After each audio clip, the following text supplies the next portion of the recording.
So if you guys have a 2001 Toyota 4Runner and you're trying to smog it, you might run into issues if you don't drive it that often, like is in the case with me. This is our spare vehicle. It mostly sits for months at a time, but now it's time to renew the registration, and I can't get it to pass smog because I don't drive it enough, and the battery goes dead when it sits, so I have to jump it every time. So you can avoid this by driving the car for a week or two before you get a smog test. If you don't have the opportunity to do that like me, then here is the drive cycle to reset the emissions, that the emission monitors that is required before you can get it smogged. I'm outside the smog station right now. It wouldn't pass smog, so I looked this up. It looks exactly like what they were saying needs to be done, so I wanted to maybe help somebody else out if they're going through this too. And you can read the instructions at smogtips.com. Search for Toyota 4Runner 2001 or 2000. But if you don't have time, or if you're driving, I'm just going to read these instructions to you, and this is what I'm going to do. I'll update it in the comments if everybody asks if this worked or not. I'm going to try to do this drive cycle right now and then come back and get it smogged because I don't have time later this week to do this again. So the first step is to make sure that you don't have a totally full tank. Make sure it's a quarter to 3/4 full. Mine's right at 1/2, so that should be good. And then after it has been sitting overnight, the engine should be cold before you begin the drive cycle. Mine wasn't totally cold. Hopefully that's not an issue. But next, you're going to make sure that the check engine light or MIL is not illuminated.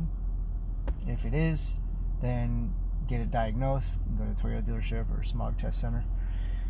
Next, you want to release the pressure in your fuel tank by removing and reinstalling the gas cap. I went to do that, and the gas cap is gone. I'm pretty sure someone's been siphoning the gas out of my tank because you can see it's kind of busted looking anyway. So they took the gas and took the cap. Start your 4Runner's engine and let it idle until it reaches normal operating temperature. The coolant temperature should reach 167 or above. So if the temp gauge is near the center, you can continue on through drive cycle. Mine is approximately near the center. Looks like it's good to go. Increase the idle to 3,000 RPM for 10 seconds. So I'm going to do that.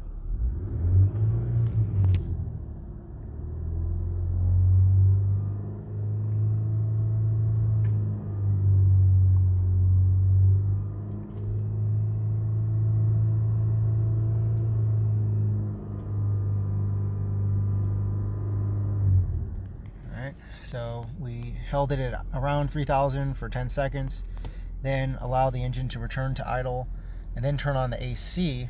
Let the engine idle with the AC on for 30 minutes. Turn off the AC and begin driving. Drive your 4Runner at 40 to 45 miles an hour for 3 minutes, then decrease your speed and drive for 16 minutes, fluctuating between 35 and 45 miles an hour. So again, you turn off the AC and you're going to drive for 3 minutes at around 40 to 45 miles an hour, then slow down, and then for another 16 minutes, not 15 minutes, but 16 minutes, drive between 35 and 45. And you need to accelerate and decelerate smoothly between 35 and 45 miles per hour during the 16 minutes. Stop your vehicle and allow the engine to idle for 2 minutes or more. Honestly, I don't know if this is even a joke. This is ridiculous. Like 16 minutes, not 15 minutes. Really, 16 minutes. This thing is a,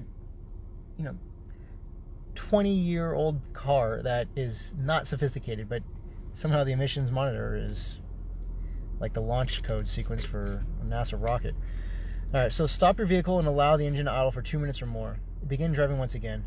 Drive your Toyota 4Runner between 40 to 70 miles an hour for at least 3 minutes.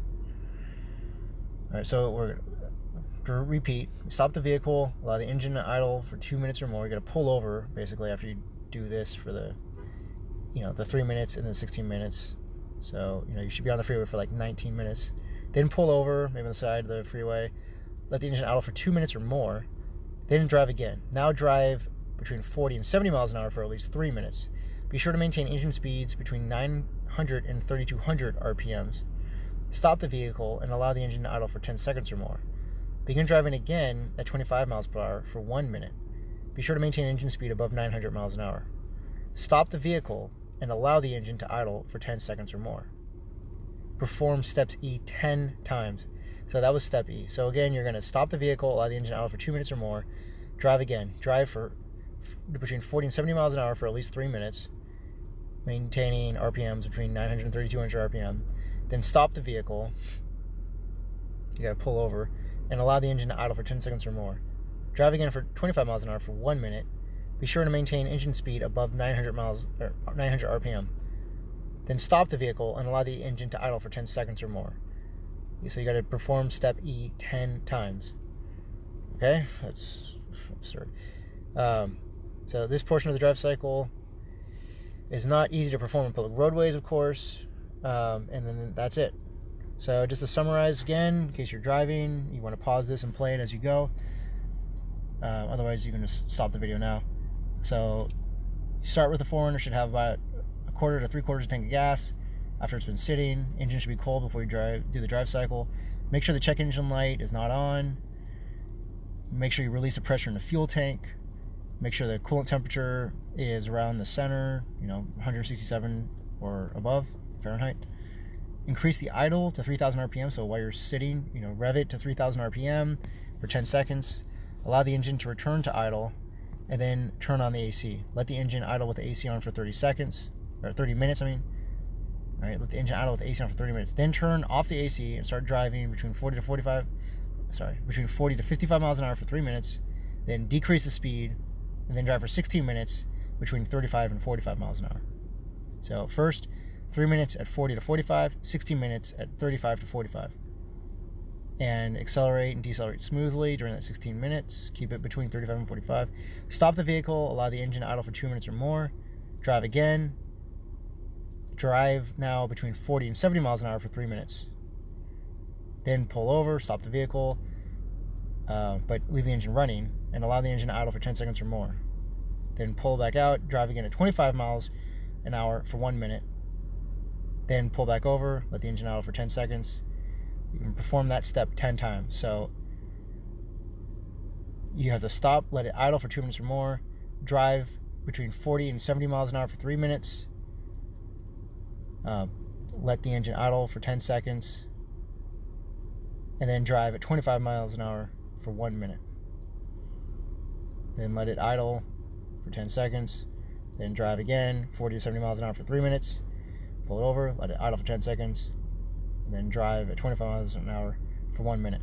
So you're always spending 3 minutes between 40 and 70 miles an hour, 1 minute at 25 miles an hour. And after you've done that 10 times, that's the completion of the drive cycle. So then you can go back to the smog station and hopefully you'll pass. I hope this helps. I don't know if it's going to work. I'm going to try it myself. I don't even know if I got had, if this is a joke, but hopefully this allows me to register my 4Runner for California registration and keep it a little bit longer. It's a great truck.